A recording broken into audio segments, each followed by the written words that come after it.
It's okay. We're like these testosterone-filled tornadoes, if you will. But in reality, we are so much more than that. And when we say boys will be boys, I think And here's the kicker.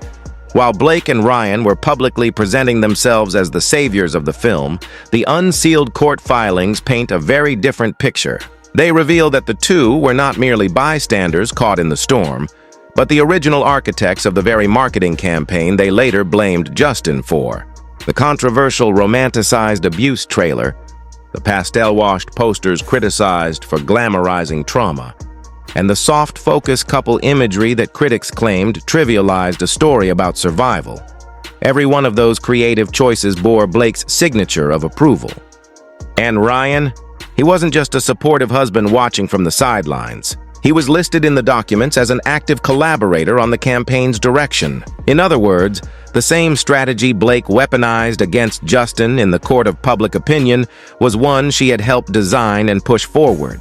Inside the filings, one PR memo bluntly described the so-called takeover as a scorched earth media play.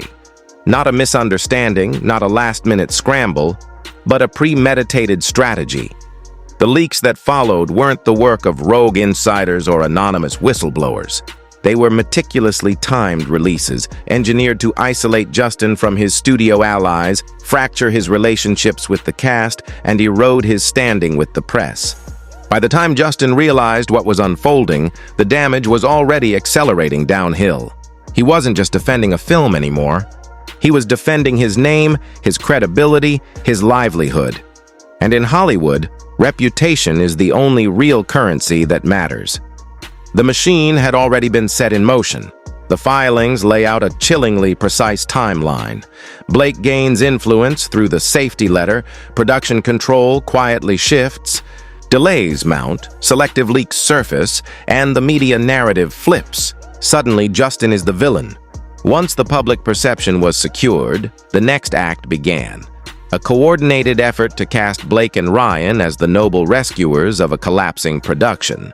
Yet insiders now suggest that the ship had been sinking by their own design. When the backlash finally ignited online, when critics and fans demanded accountability for the tone-deaf marketing of a story rooted in domestic abuse, Blake allegedly chose the easiest target. She turned the entire weight of the narrative against Justin. The press bought it. Comment sections amplified it. Headlines crystallized it into accepted truth. And that was the moment the $9 million defense war chest was deployed. Not to save a film, but to rescue a reputation that, as the filings suggest, had been deliberately set ablaze. What the newly unsealed communications make undeniable is that none of this was confusion, panic, or creative misjudgment. It was intent, calculated, coordinated, and executed with precision. The internal emails between PR handlers, studio liaisons, and Blake's team expose a tightly coordinated messaging plan crafted long before any actual backlash ever surfaced. Weeks ahead of the trailer's public release, a PR strategist from Blake's camp wrote a chillingly strategic line. If response swings negative, we pivot the blame to directorial oversight. We own creative, but he owns responsibility. That single sentence shatters the illusion that this was a reactionary defense. It proves the cover story was scripted in advance. They weren't scrambling to fix a PR crisis. They were pre-building an excuse for one they anticipated. Another unsealed message labeled narrative containment outlined the talking points to be deployed if criticism erupted. Justin lacked emotional sensitivity. Blake stepped in to protect the story, and Ryan intervened to stabilize production. None of it reflected reality. The film wasn't derailing. It was being deliberately stalled.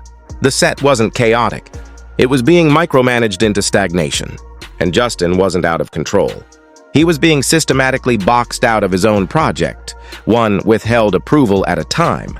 Even more revealing, one communication shows a PR consultant informing Blake's team that pre-negotiated editorial placements, essentially paid media buys disguised as organic headlines, were already lined up. The so-called leaks weren't accidental. They were scheduled. This is why Justin's legal team compared the campaign to a corporate coup. Stripped of celebrity names and Hollywood gloss, that's exactly what it was. A calculated takeover built on 4 steps. undermine, isolate, damage, replace. But the documents also show that Ryan's involvement wasn't passive or peripheral, it was directive. In one particularly damning email, Ryan allegedly instructed a publicist not to use Justin's name in promotional material unless it was attached to negative framing. That isn't gossip or conjecture.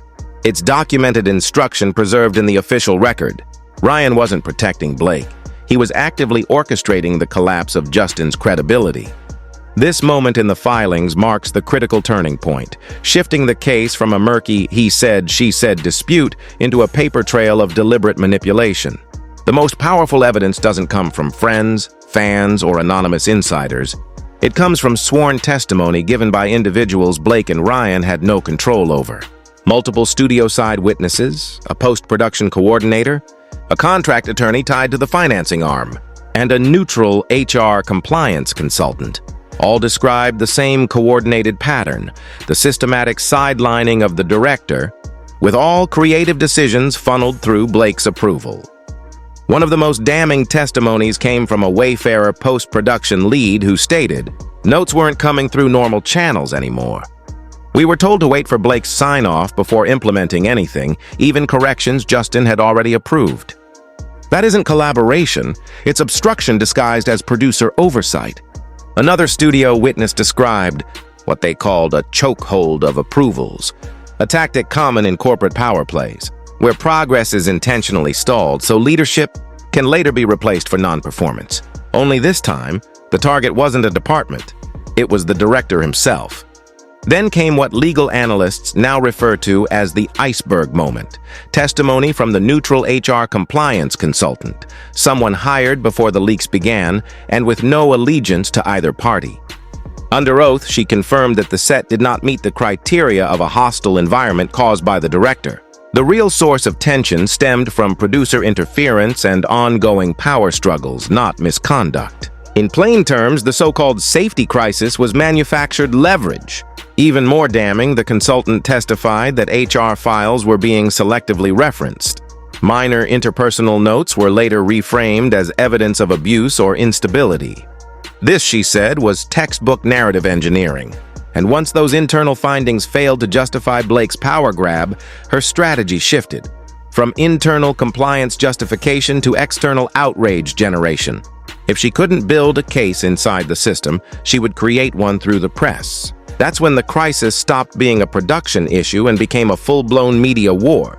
The filings now confirm that at least 2 journalists were fed pre-scripted talking points before they ever saw any documentation, meaning they weren't investigating, they were participating. The campaign wasn't just about undermining Justin's professional reputation. It was designed to annihilate his personal credibility, because once that's gone, there's no recovery. A destroyed reputation doesn't just silence a person, it erases them. And for Blake, that meant she never had to face the consequences of her own calculated takeover. That's the part Hollywood insiders say changed everything. Because once motive is proven, the entire narrative collapses, and with it the illusion that this was ever about protecting a film. It was always about protecting power. It was always about protecting power. And we're only halfway through what the unsealed files reveal. Once Blake secured full narrative control, Ryan Reynolds' role quietly evolved from supportive husband to active architect behind the takeover. And this is where the filings turn into a legal nightmare. The evidence shows that Ryan was no longer offering casual input on production decisions. He was directly interfering with the corporate operations of a studio he didn't own, wasn't employed by, and had no contractual authority to influence. Legal analysts call this shadow producing. And when it involves making creative, financial, or operational decisions without board approval, it crosses the line into unauthorized corporate interference. The documents highlight 3 major oversteps that define this pattern. The first was unauthorized script authority. Ryan was caught sending rewrite directions through intermediaries despite not being a credited writer, not being cleared through the WGA during an active strike, and not even being listed as a producer of record. That's not collaboration, it's illegal creative control. The second was marketing manipulation. Internal emails show Ryan's camp pitching a rebranded version of the film centered entirely around Blake, bypassing the official studio branding process. Legal experts suggest this could constitute fraud if those alterations misled investors or altered the film's intended scope for financial gain. The third and most alarming overstep was strategic positioning for ownership. The filings imply that Blake and Ryan were maneuvering to edge Wayfarer out completely, creating the illusion of protecting Blake while effectively seizing soft ownership of the project. That isn't damage control. It's a hostile takeover of an independent studio disguised as advocacy. Then comes the evidence no one expected to see, the audio. For weeks, speculation swirled about what was captured in those recordings. Now, with portions authenticated and entered into the court record, the reason behind Blake's relentless fight to keep them sealed has become clear. The recordings don't support her story, they dismantle it. In the tapes, the Wayfarer team isn't plotting against Blake or describing an unsafe environment. They're discussing how to protect the studio from her. The fear wasn't for Blake, it was of Blake. When the court ruled that these recordings were relevant to the case, the entire narrative foundation of her safety claims began to crumble. What's worse, even as Justin's team privately disagreed with her marketing direction, they were still legally required to post her approved materials across all official studio channels. The same marketing that sparked the public backlash, the trailers, the ads, the tone-deaf messaging, were never Justin's doing. He didn't control any of it. This was never about safety. It was never about protecting victims. It was about controlling the story and silencing anyone who could challenge Blake and Ryan's version of events. But after spending nearly $9 million in legal fees, one question finally cut through the spin. Could Justin actually prove who the real villains were? For months, Blake and Ryan had successfully shaped public perception. They were the heroes, and Justin was the problem. But when the marketing campaign launched, something happened they hadn't accounted for. The audience turned on them.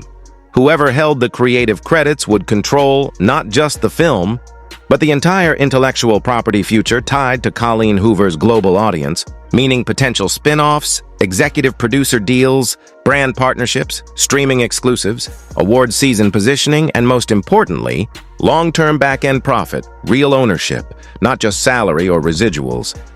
Blake couldn't achieve that by simply starring in the movie. She needed control on paper, influence behind the scenes. The safety letter became her instrument for transformation, redefining her from a lead actress into a producer with final cut authority and the contractual right to involve her husband in reshaping the film's creative direction. Once that was established, Justin wasn't just a director anymore, he was an obstacle. If he retained control, the franchise would remain under his studio's domain. But if he was discredited, his leadership could be replaced, allowing Blake and Ryan to assume command. The smear campaign wasn't personal, it was strategic, a calculated prerequisite for a takeover.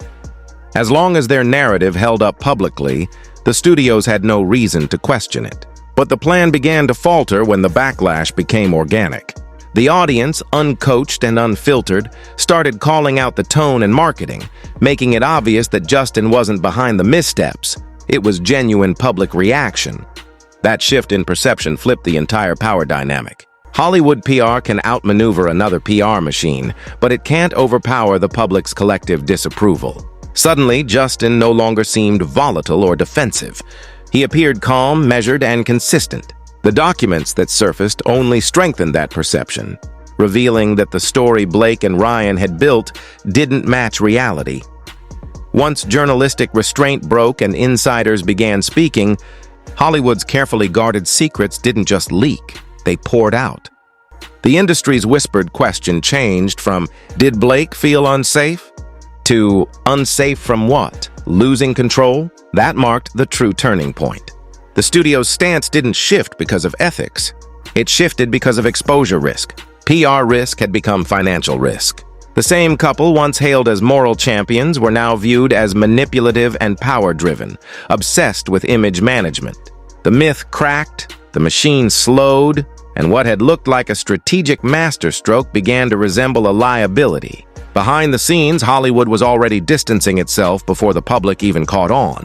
As the backlash intensified, Insiders who had previously remained silent to preserve relationships began to speak in hushed tones. Their accounts didn't align with the narrative Blake and Ryan had promoted. A showrunner who'd worked with Ryan confided off record that when he wants control, he gets control, even if he has to bulldoze someone to get it. While a producer who had briefly partnered with Blake hinted this wasn't the first time she'd used the language of safety as leverage to consolidate creative power. Marketing consultant from the studio admitted anonymously that Justin had no authority over the marketing rollout, directly contradicting the entire "he was sabotaging us" implication. These weren't fan theories. They were statements from industry professionals. And when insiders start confirming what a lawsuit later proves, people stop treating it as gossip and start treating it as a pattern. The timing mattered. Justin didn't suddenly accuse them after the backlash. He had warned the studio internally before filming even resumed. Documents showed that Ryan was actively reshaping messaging during the strike and later reframed that as a narrative about how he saved the movie. The so-called sabotage story was a manufactured PR cover, while the criticism that erupted online was completely organic, not orchestrated by Justin's camp. Once journalists realized that the leaks weren't coming from Justin but from Blake's own team, credibility flipped. Justin wasn't defending himself retroactively. He had predicted the smear before it started, and that changed everything. Hollywood doesn't truly care about morality, it cares about optics. And overnight, the optics changed. Blake and Ryan no longer looked like protectors. They looked like brand managers scrambling to contain a narrative. The irony was stark. The harder they pushed the "we're the saviors" angle, the more people began asking what exactly they were saving the movie from. That question opened the floodgates for a much more dangerous shift. Studios and producers began whispering the one question that truly threatened them. If their attacks weren't about safety, then what were they covering? Once a power couple loses moral high ground in Hollywood, influence doesn't fade slowly. It collapses all at once. Journalists were no longer afraid to upset them. They were motivated to investigate. The PR insulation cracked. Accountability entered the room. And suddenly Justin wasn't the liability anymore. They were. The downfall didn't begin with lawsuits. It began with the audience waking up. What started as TikTok mockery of the floral, tone-deaf marketing campaign turned into a broader reckoning. Survivors, advocates, and abuse experts began calling the campaign not just tone-deaf, but harmful.